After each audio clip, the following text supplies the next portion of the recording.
नमस्कार मित्रों। हम आरबीएससी की जो बुक्स है 10th की राजस्थान का इतिहास और कला संस्कृति, जो कंपटीशन के एग्जाम में एक ऑथेंटिक बुक के रूप में मानी जाती हैं और ज़्यादातर क्वेश्चन इस बुक से ही उठाए जाते हैं राजस्थान के जो कला और संस्कृति के और इतिहास के। तो इसकी हम सीरीज देख रहे हैं। इसके 3 वीडियो हम पहले ही बना चुके हैं। आज हम मेवाड़ का गोइल वंश स्टार्ट करेंगे। जो राजपूत के प्रथम राजवंश है उसमें मेवाड़ का गोइल वंश एक महत्वपूर्ण वंश है। उसको स्टार्ट करते हैं। गोइल वंश व इसके वंश के प्रतापी शासक आज देखेंगे। उदयपुर, राजसमंद, चित्तौड़गढ़, प्रतापगढ़ तथा इसके आसपास का क्षेत्र मेवाड़ कहलाता था। यानी मेवाड़, उदयपुर, राजसमंद, चित्तौड़गढ़, प्रतापगढ़ और इसके आसपास का क्षेत्र है वो मेवाड़ था। गोइल वंश ने मुख्यतः मेवाड़ में शासन किया। इस वंश का नामकरण इस वंश के प्रतापी शासक गोइल हुए थे उनके नाम से हुआ। गोइल वंश की उत्पत्ति और मूल स्थान के बारे में अनेक मत प्रचलित हैं। अबुल फजल है, उन्होंने क्या कहा? अबुल फजल ने इन्हें ईरान के शासक नौ शेखा है उनसे संबंधित करता है, क्योंकि अबुल फजल खुद मुस्लिम था तो उन्होंने भी गोइलों को मुस्लिम से संबंधित किया है। तो कर्नल टोल ने इन्हें वल्लभी के शासकों से संबंधित मानता है। जो कर्नल टोल थे, जो वल्लभी गुजरात में पड़ता है, उनके शासकों से संबंधित मानता है। वही नैन सिंह व गोपीनाथ शर्मा जो गोइलों को है ब्राह्मण होने का मत प्रतिपादित करते हैं। डॉक्टर गौरीशंकर हीराचंद ओझा है, इन्होंने ओझा का मानना है कि 566 ईस्वी के लगभग गोइल ने अपना शासन स्थापित किया। गोइल के बाद मेवाड़ का प्रतापी शासक बप्पा हुआ। अब देखते हैं बप्पा रावल।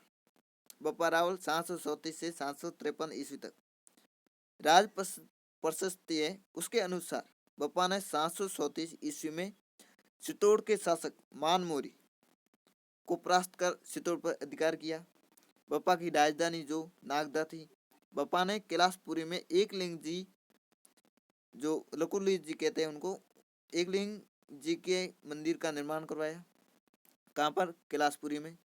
एकलिंग जी गोइल वंश के कुल देवता है। जो एकलिंग जी है ये गोइल वंश के कुल देवता है। गौरी शंकर हीराचंद ओझा है, इनके अनुसार बप्पा का वास्तविक नाम था वो क्या था? कालभोज था। बप्पा कालभोज की उपाधि थी। जो बप्पा है ये कालभोज जो राजा था इसकी उपाधि थी। मुख्य इसका मूल नाम था वो कालभोज था। वीर विनोद है, उसके उसके रचनाकार है कविराज श्यामल दास। उन्होंने लिखा है कि बप्पा किसी राजा का नाम नहीं अपितु खिताब था, यानी उपाधि थी। ऐसी मान्यता है कि बप्पा चित्तौड़ के शासक मानमोरी के यहाँ सेवा में था। जो बप्पा है वो मानमोरी है उनकी सेवा में था। जब चित्तौड़ पर विदेशी सेना का हमला हुआ तो उनसे मुकाबले की चुनौती बप्पा ने स्वीकार की और उन्हें सिंध तक खदेड़ दिया। इसलिए इतिहासकार सीवी वेद इसकी तुलना चार्ल्स मार्टेल है, जो फ्रांसीसी सेनापति थे जिसने यूरोप में सर्वप्रथम मुसलमानों को परास्त किया था, से करते हैं। कौन करते हैं? सीवी वेद। अब देखते हैं जत्र सिंह। ये 1213 ईस्वी से 1253 ईस्वी। अब देख रहे हैं कि 753 ईस्वी से 1213 ईस्वी के बीच में राजा को नहीं दिया गया है इसमें, तो कोई नहीं, ये मुख्य दिए हुए और इनसे ही क्वेश्चन उठाए जाते हैं।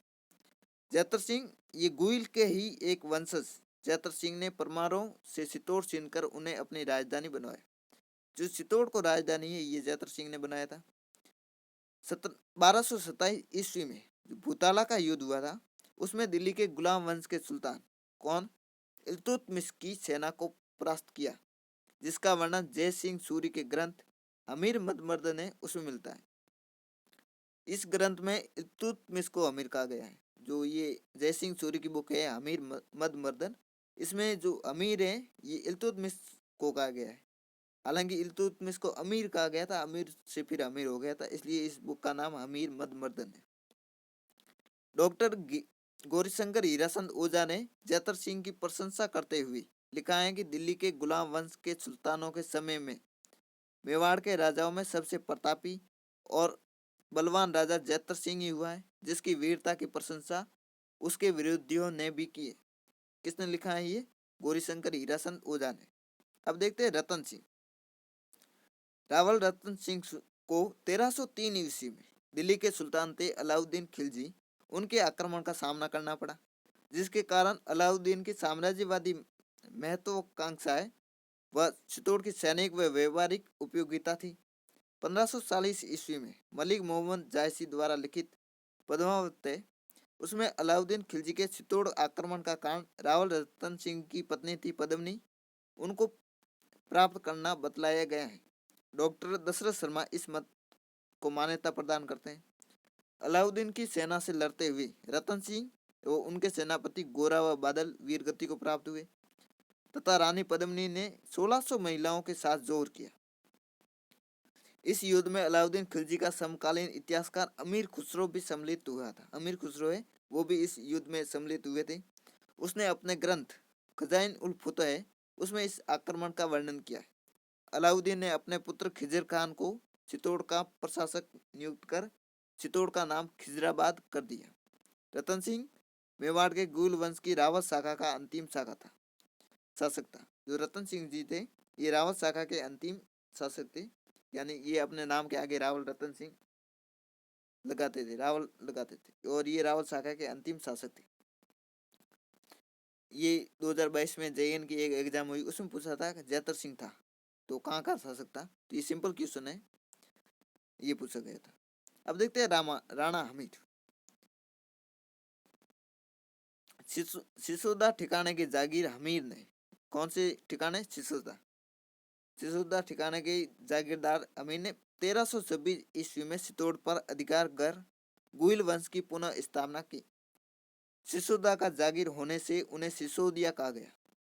अमीर के दादा लक्ष्मण सिंह अपने पुत्रों के साथ अलाउद्दीन खिलजी के विरुद्ध लड़ते हुए वीर गद्दी को प्राप्त हुए थे। राणा अमीर के दादा थे लक्ष्मण सिंह जी, वो अपने पुत्रों के साथ अलाउद्दीन खिलजी के विरुद्ध लड़ते हुए वीर गद्दी को प्राप्त हुए थे।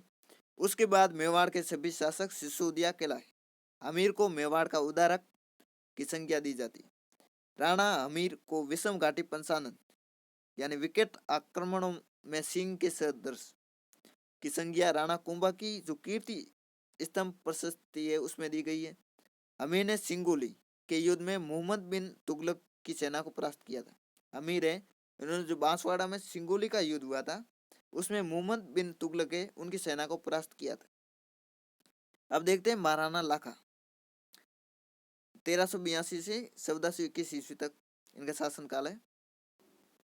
1382 ईस्वी में महाराणा लाखा मेवाड़ का शासक बना। मारवाड़ के रणमल की बहन हंसाबाई का विवाह लाखा के पुत्र सुंडा के साथ होना था, मगर परिस्थितिवश ये विवाह लाखा के साथ संपन्न हो गया।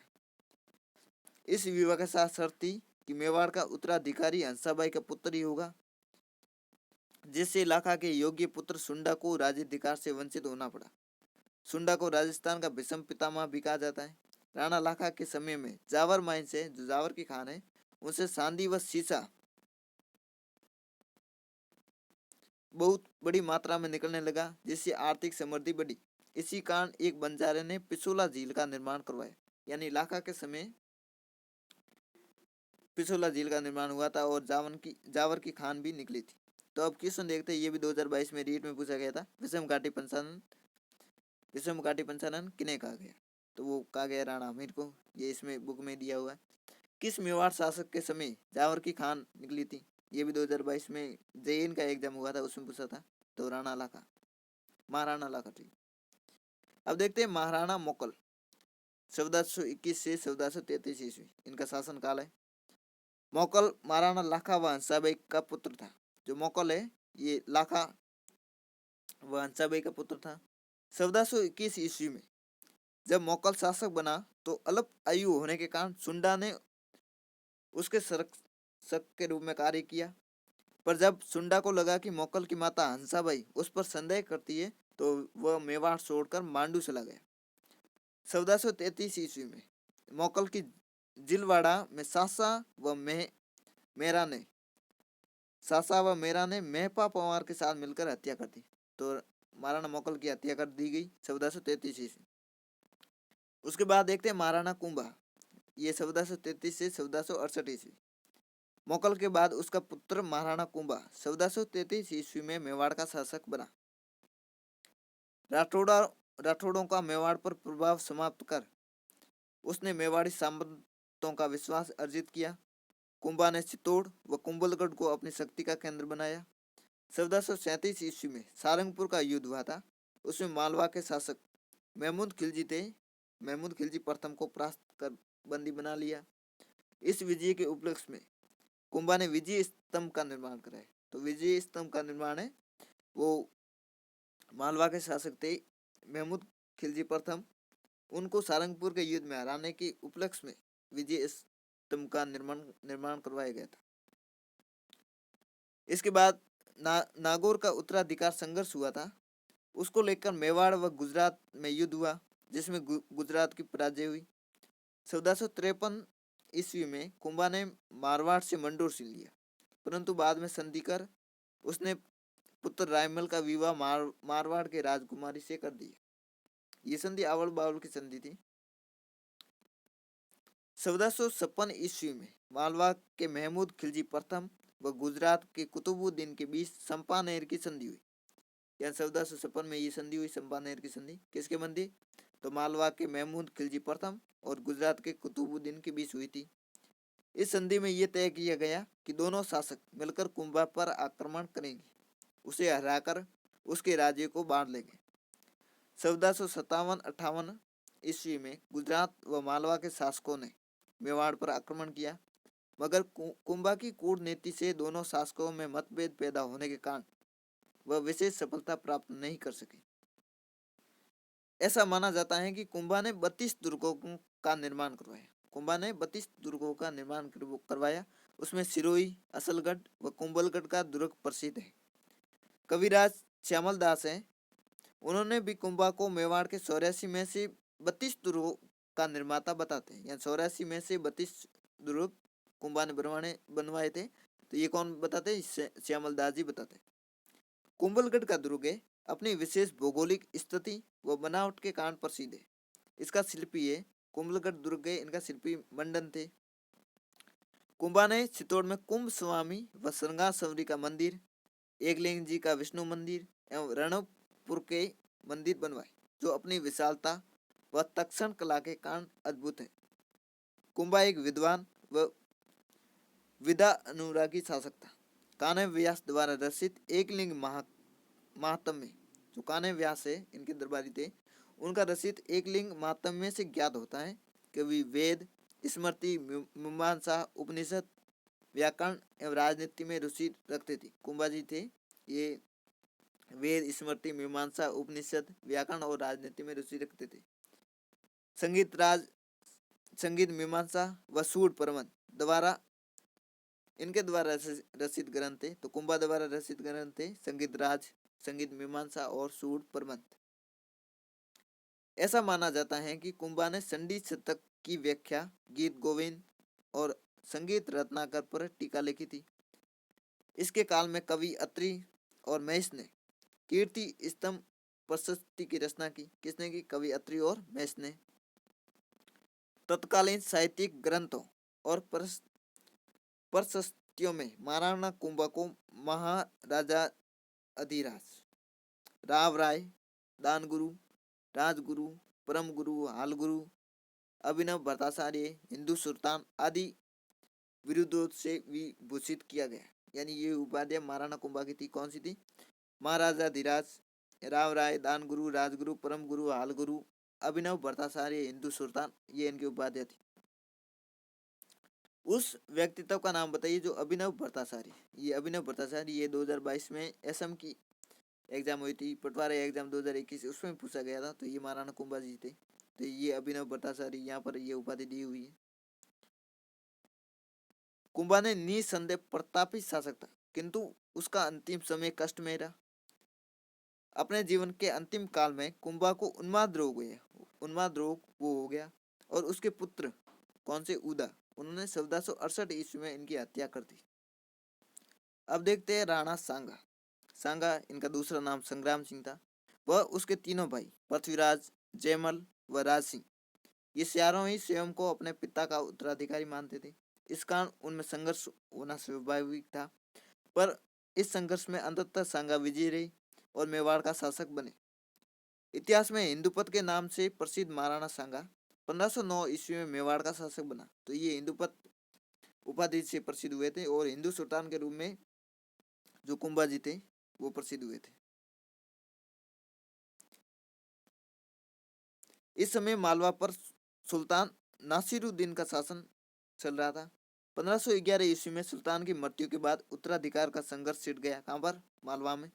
जिसे एक राजपूत सरदार मेदिनी राय के सहयोग से महमूद खिलजी द्वितीय को सफलता मिली। इस सफलता में मेदिनी राय का कद बढ़ गया तथा अब वह एक तरह से मालवा का अप्रत्यक्ष शासक बन गया। अंततः मालवा के अमीरों ने गुजरात की सहायता से मेदिनी राय को इस स्थिति से हटा दिया। मेदिनी राय राणा सांगे की शरण में चले गए, जिससे मालवा व मेवाड़ का युद्ध हुआ। मालवा का सुल्तान महमूद खिलजी द्वितीय वो पराजित हुए व राणा द्वारा बंदी बना दिए गए। ईडर का उत्तराधिकार का प्रश्न, नागौर पर अपना प्रभाव स्थापित करने का प्रयास व मालवा को सहयोग आदि ऐसे मसले थे जिनको लेकर सांगा व गुजरात के सुल्तान मुजफ्फर उनके बीच संघर्ष हुआ, पर अंतिम रूप से सफलता किसी पक्ष को न मिली। 1517 ईस्वी में महाराणा सांगा ने खातौली का युद्ध हुआ था, उसमें दिल्ली के सुल्तान इब्राहिम लोदी को परास्त किया। कब? 1517 ईस्वी। इसके बाद राणा की सेना ने बाड़ी का युद्ध है, ये धौलपुर में था और ये खातौली कोटा में। बाड़ी के युद्ध में इब्राहिम लोदी की सेना को फिर परास्त किया। इससे राणा की प्रतिष्ठा बढ़ गई और राणा सांगा उत्तर भारत का शक्तिशाली शासक बन गया।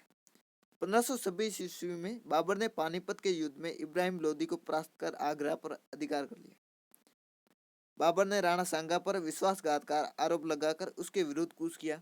बाबर के अनुसार राणा सांगा ने उनसे वादा किया था कि जब वह इब्राहिम लोदी का आक्रमण करेगा तो सांगा उसकी मदद करेगा, किंतु राणा सांगा ने उनकी कोई मदद नहीं की। मगर यह आरोप की पुष्टि नहीं होती है, किंतु दोनों ही शासक शक्तिशाली और महत्वाकांक्षी थे, अतः दोनों के मध्य युद्ध निश्चित था। यद्यपि खानवा के मैदान में सांगा पराजित हुआ था, पर इससे पहले बयाना का युद्ध हुआ था फरवरी 1527 ईस्वी में। उसमें बाबर की सेना को पराजित किया था। किसने? राणा सांगा ने। 17 मार्च 1527 ईस्वी को खानवा के मैदान में बाबर और राणा सांगा के बीच युद्ध हुआ। 17 मार्च 1527 ईस्वी। और फरवरी में बयाना का युद्ध हुआ था। तोपखाने और तुलुगमा युद्ध पद्धति है, उसके कारण बाबर की विजय हुई। राणा सांगा युद्ध में घायल हुए और उसे युद्ध के मैदान से दूर ले जाया गया। जब राणा सांगा ने अपनी पराजय का बदला लेने के लिए बिना सितोड़ लौटने से इनकार कर दिया तथा उसके सामंतों ने जो युद्ध नहीं करना चाहते थे सांगा को विष दे दिया, जिसके फलस्वरूप 30 जनवरी 1528 ईस्वी है, तब बसवा है, दोसाम पड़ता है, उसमें सांगा की मृत्यु हो गई। मांडलगढ़ में सांगा की समाधि स्थल है। सांगा का समाधि स्थल है वो मांडलगढ़ में स्थित है। अब ये रीट में एग्जाम 2022 में ये क्वेश्चन पूछा, राणा सांगा की मृत्यु कब हुई? तो ये 30 जनवरी 1528 ईस्वी। तो ये इसमें हूबहू डेट दी गई। और ये JEN की एग्जाम हुई थी 2022 में, उसमें पूछा गया है कि राणा सांगा ने किस युद्ध में बाबर की सेना को हराया? तो वो बयाना का युद्ध था। तो ये बयाना का युद्ध याद दिया हुआ है। राणा सांगा की मृत्यु के पश्चात राणा रतन सिंह है वह उसके पश्चात राणा विक्रमादित्य मेवाड़ के शासक बने। अब देखते हैं राणा उदय सिंह। ये 1537 ईस्वी से 1572 ईस्वी तक, यानी इन्होंने काफी लंबे टाइम तक शासन किया था। राजस्थान के इतिहास में अपने महान बलिदान के कारण ख्याति प्राप्त पनाधाय ने अपने पुत्र संदन का बलिदान करके उदय सिंह को बनवीर से बसाया था। उदय सिंह को बसाकर कुंभलगढ़ के किले में रखा गया था। यही मालदेव के सहयोग से 1537 ईस्वी में उदय सिंह का राज्याभिषेक हुआ। उदय सिंह ने 1559 ईस्वी में उदयपुर नगर बसाकर उसे अपनी राजधानी बनाया। यहाँ पर उसने उदय सागर झील व मोती मगरी के सुंदर महलों का निर्माण करवाया। अक्टूबर 1567 ईस्वी में अकबर ने चित्तौड़ पर आक्रमण किया। अपने सरदारों की सलाह पर उदय सिंह किले की रक्षा का भार जयमल और फतेह नामक 2 सेना नायक थे उनको सौंप कर पहाड़ियों में चले गए। किले की रक्षा के दौरान जयमल व फतेह वीर गति को प्राप्त हुए। अकबर ने जयमल फतेह की वीरता में मुग्ध होकर आगरा के किले के बाहर हाथी पर सवार पत्थर की मूर्तियां लगाई। यानी अकबर जो विरोधी थे जयमल फतेह के, उन्होंने जयमल फतेह की वीरता से मुक्त होकर आगरा के किले के बाहर इनकी मूर्तियां स्थापित करवाई। अब देखते हैं महाराणा प्रताप। ये 1572 ईस्वी से 1597 ईस्वी तक इन्होंने राज किया था। महाराणा प्रताप युवाओं के आदर्श से, तो इनका संघर्ष अकबर से बहुत रहा। तो इनको देखते हैं। 9 मई 1540 ईस्वी को कुंभलगढ़ में जन्मे प्रताप 1572 ईस्वी में मेवाड़ के शासक बने। तो ये डेट याद रखनी है क्योंकि बुक्स में दी गई है, तो बहुत सारे एग्जाम में पूछा गया है कि इनका जन्म 9 मई 1540 ईस्वी को हुआ था। 1572 में मेवाड़ के शासक बने। महाराणा उदय सिंह ने जगमाल को उत्तराधिकार बनाया था, यानी उदय सिंह ने जगमाल को अपना उत्तराधिकारी बनाया था, मगर सरदारों ने उसे स्वीकार नहीं किया और प्रताप को गद्दी पर बिठा दिया। इस समय दिल्ली पर मुगल बादशाह अकबर का शासन था। प्रताप के सामने दो मार्ग थे, या तो वे अकबर की अधीनता स्वीकार करते कर सुविधापूर्ण जीवन बिताए, या अपना स्वतंत्र अस्तित्व को और अपने देश की प्रतिष्ठा बनाए रखे। दूसरा विकल्प सुनने की स्थिति में उसे अनेक कष्ट उठाने थे। फिर भी प्रताप ने दूसरा जो ऑप्शन था, उसको जो संघर्ष है, इसको ही सुना। इस संघर्ष की तैयारी में उसने सबसे पहले मेवाड़ को संगठित करने का बीड़ा उठाया। अपने कर्तव्य और विचारों से उसने सामंतों और भीलों का एक गुट बनाया और जो सदैव देश की रक्षा के लिए उद्यत रहे। प्रताप ने प्रथम बार इन्हें अपनी सैन्य व्यवस्था में उस पद देखकर उसे उनका सम्मान बढ़ाया। मुगलों से बचकर युद्ध का प्रबंध करने के लिए उसने गोगुंदा से अपना निवास स्थान कुंभलगढ़ स्थानांतरित कर लिया। अकबर किसी भी तरह से मेवाड़ को अपने अधीन करना चाहता था, अतः उसने समझौते के प्रयास किए। 1572 ईस्वी से 1577 ईस्वी के मध्य उसने 4 शिष्टमंडल भेजे। कौन कौन से? जलाल खान, दूसरे नंबर मान सिंह, भगवंत दास, उसके बाद टोडरमल को भेजा।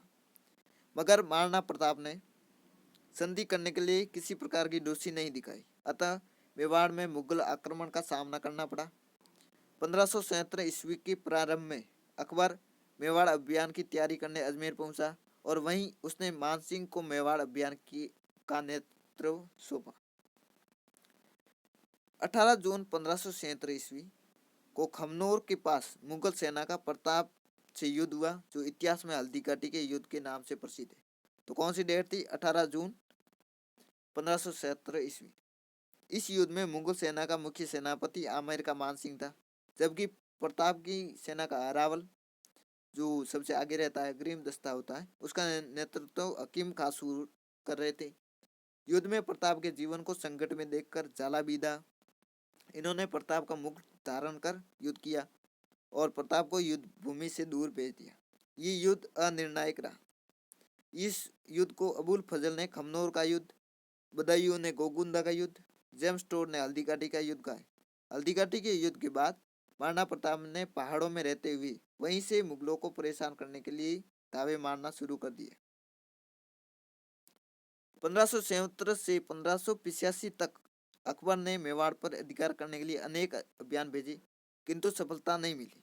इस कालखंड में दो महत्वपूर्ण घटनाएं घटित हुई। कौन कौन सी?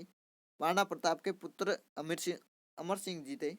उन्होंने 1580 ईस्वी में अचानक शेरपुर के मुगल शिविर पर आक्रमण कर दिया और वहां अबूर रहीम खान आए, उनके परिवार की महिलाओं को बंदी बना लिया। किसने? अमर सिंह जी ने। इस संपूर्ण घटनाक्रम की जानकारी मिलने पर प्रताप ने मुगल महिलाओं को ससमान सुरक्षित भिजवाने का आदेश दिया।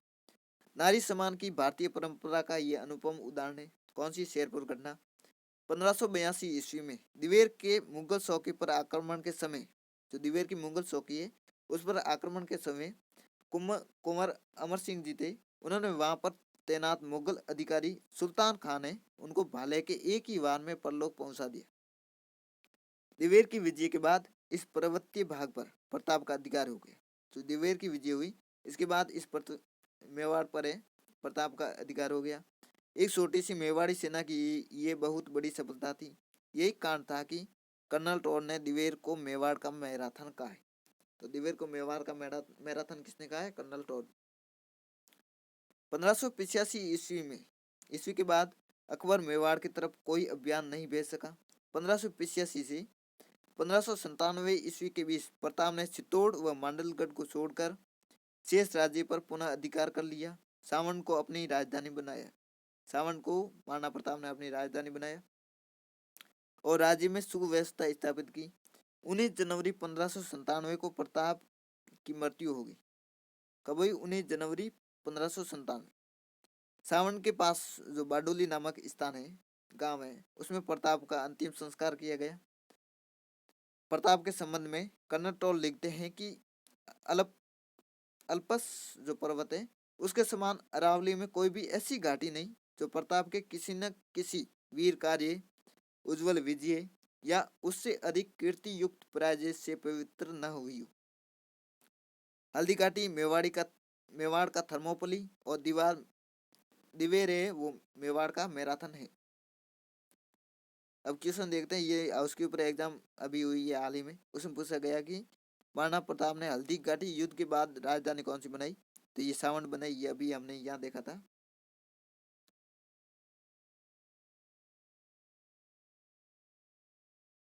ये यहाँ देखा था कि सावंत को अपनी राजधानी बनाया था। तो ये क्वेश्चन में पूछा गया। हल्दी घाटी का युद्ध कब लड़ा गया था? ये डेट पूछिए। तो ये डेट 18 जून 1577 ईस्वी, ये भी यहाँ दी हुई थी, हमने देखी थी। कहाँ पर देखी थी? 18 जून 1577, यानी इस बुक से क्वेश्चन उठाया गया। ये सावंत राजधानी किससे संबंध रही? ये भी अग्निशमन अधिकारी 2022 में ये एग्जाम हुई थी, उसमें पूछा गया था। तो ये महाराणा प्रताप से रही है। निम्नलिखित में से कौन सा हल्दी घाटी के युद्ध में महाराणा प्रताप की तरफ से युद्ध में शामिल हुआ था? तो कौन थे? हकीम का सूर, ये जो अरावल है उसमें शामिल थे। ये भी इस बुक में हमने देखा था अभी।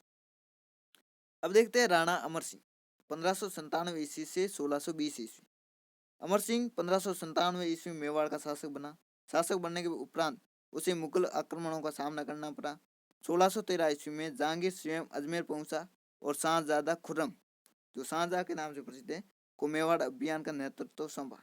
उसे मेवाड़ में लूटपाट एवं आगजनी द्वारा संकट की स्थिति उत्पन्न कर दी।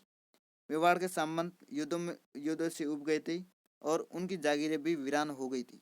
अतः उन्होंने कुंवर कर्ण सिंह को अपने पक्ष में कर राणा पर मुगलों की संधि करने का दबाव डाला। सरदारों के दबाव के कारण अमर सिंह को झुकना पड़ा और मुगलों से संधि स्वीकृति देनी पड़ी। फरवरी 1615 ईस्वी में मेवाड़ मुगल संधि हुई। चित्तौड़ पुनः मेवाड़ को लौटा दिया गया, मगर उसकी मरम्मत नहीं की जा सकती थी। इस प्रकार विगत 90 वर्षों से चले आ रहे मेवाड़ मुगल संघर्ष का अंत हुआ। राणा अमर सिंह अपने कार्य से स्वयं खुश न था और उसने स्वयं को राजकार्य से विरक्त कर लिया। जहांगीर के जीवन की यह सबसे बड़ी सफलता मानी जाती है। महाराणा राज सिंह ने शासक बनते ही चित्तौड़ की मरम्मत का कार्य करने का निश्चय किया, लेकिन मुगल सम्राट है उन्होंने मुगल जो संधि हुई थी उसका उल्लंघन मानते हुए सादुल्ला खान को आक्रमण करने के लिए भेजा। तो राज सिंह ने मुगलों से संघर्ष करना उचित नहीं समझा और अपनी सेना को वहां से हटा लिया। मुगल सेना कंगूरे बुर्जे गिराकर लौट गई। 1658 ईस्वी में मुगल शाहजादा ने उत्तराधिकार का युद्ध छिड़ा। मुगलों के बीच जो शाहजादों में उत्तराधिकारी का युद्ध छिड़ा, मगर महाराणा किसी के पक्ष का समर्थन नहीं करना चाहता। अतः महाराणा टाल मटोल करता रहा। जब औरंगजेब दिल्ली का शासक बना तो प्रारंभ में तो उसका संबंध राज सिंह से अच्छे थे। औरंगजेब ने उसे जात व सवार का मनसब भी प्रदान किया, किंतु किशनगढ़ की राजकुमारी है सारूमती, उसका जो विवाद हुआ था, सारूमती जिसका विवाह औरंगजेब से होने वाला था, से विवाह करके राज सिंह ने 1660 ईस्वी में औरंगजेब को अप्रसन्न कर दिया। इसके बाद 1679 ईस्वी में औरंगजेब द्वारा जजिया कर लगाने का राज सिंह ने विरोध किया। मुगल मारवाड़ संघर्ष छिड़ने पर महाराणा राज सिंह ने राठौड़ों का साथ दिया। 1680 ईस्वी में राज सिंह की मृत्यु हो गई। राज सिंह ने गोमती नदी पर राजसमंद झील का निर्माण कराया और इस झील के उत्तरी किनारे पर 900 के नामक स्थान पर राजप्रशस्ति नामक शिलालेख लगा है। यह संस्कृत भाषा का शिलालेख है। इसको रणछोड़ भट्ट ने लिखा था। यह प्रशस्ति 25 काले संगमरमरों की शिलाओं पर खुदी हुई है और यह संसार का सबसे बड़ा शिलालेख माना जाता है। ये इसके बाद अगले भाग में हम मारवाड़ के राठौड़ पढ़ेंगे। तो ये क्वेश्चन देख लेना। बेसिक कंप्यूटर अनुदेश में पूछा गया था सिसोदिया राठौड़ गठबंधन, तो इसमें महाराणा राज सिंह फर्स्ट थे। धन्यवाद मित्रों, अंतिम तक वीडियो देखने के लिए। वीडियो को लाइक करना, शेयर करना, और अगला वीडियो हम डालेंगे मारवाड़ के राठौड़, ये भी देखना। धन्यवाद।